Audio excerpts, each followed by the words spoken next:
Hey everybody. Now a lot of people are interested in learning about plants in their world, but they don't know their names or they can't get them confused, they can't identify them. For this activity, we're not going to be identifying plants, but we're just going to be spending some time with them. That's one of the best ways to do it. In the same way that our world is filled with words, you might see words everywhere, or you might have books at your house, even if you can't read yet, you can still see words. Even if you don't know what a plant is, you can still see them. And by taking close observations, it can help you to start to form a kind of eco-literacy, where you can understand plants in the same way that you understand how to read. So for this activity, you're going to need something like a little hoop. So I made this out of a coat hanger, and I added some tape on it so I can see it. If you don't have a coat hanger at your house, maybe you have a paper plate that you could use. Maybe you have a small piece of cardboard. You just need something to make a little hoop. So you're going to take your little hoop and you're going to make sure you have a piece of paper and maybe something to write with too. Okay? And you're going to take this hoop out to a place where there's plants around. Maybe that's your yard, maybe that's a park, maybe that's a little strip by the sidewalk, and you're just going to throw your hoop. All right. And once you've got your little hoop down, you're going to do your survey. You're going to see what you got in your circle. And in the same way that you're not going to like walk into a library and read every book, this way we're kind of narrowing our focus right down to this little hoop. And we want to see what plants and other things too are in this hoop. We're going to do a little survey. But we're kind of focusing on the plants. If you see little bugs or other insects coming through or other objects, you're going to mark them down. And on your sheet, what you're going to do is you're going to look and you're just going to draw the plants you see. So look for like one plant and you're just going to start drawing it. And then once you've drawn the plant, and this is a good opportunity to do things like count the leaves of the plant. What does it look like? Make sure you have details of your plant.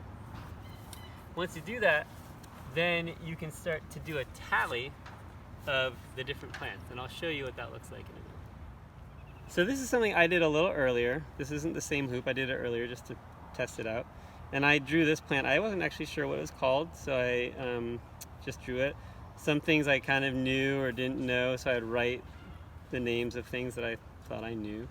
And then I just made a little mark. Like for example, I saw one little piece of glitter in my hoop before. If there's too many to count, I just wrote TMC. So like the grass, there's so much grass. It was too many to count. And then this plant here, one thing about tallying, if you don't know, you start by making 1, 2, 3, 4 marks. And then for number 5, you draw a line over there. Just like this. 1, 2, 3, 4, 5, 6, 7, 8, 9, 10. Like that. So I found 10 of this plant. And I might put the date on this. What day is it today? It's April 8th maybe? April 7th today. Look at that. So I'll put 4, 7, 20 in my little survey. So one thing that's really fun about this is it's almost like a little I Spy, because I looked at my other hoop for a few minutes, and after a few minutes I started to see even more details I hadn't noticed. Some dried leaves I hadn't noticed. The other thing is, we're not just looking at the leaves. So for example, there's some clover here that I'm noticing. And I could count all the little 3-leaved clover leaves.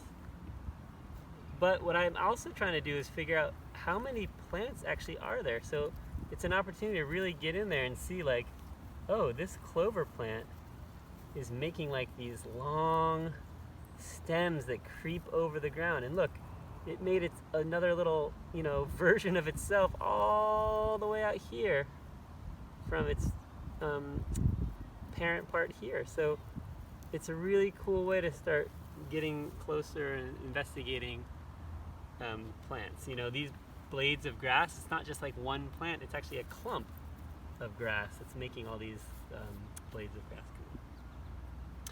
And if you want to go really advanced, this is not sophisticated or complicated enough for me.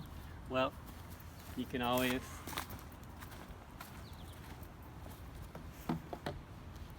give yourself a little extra work.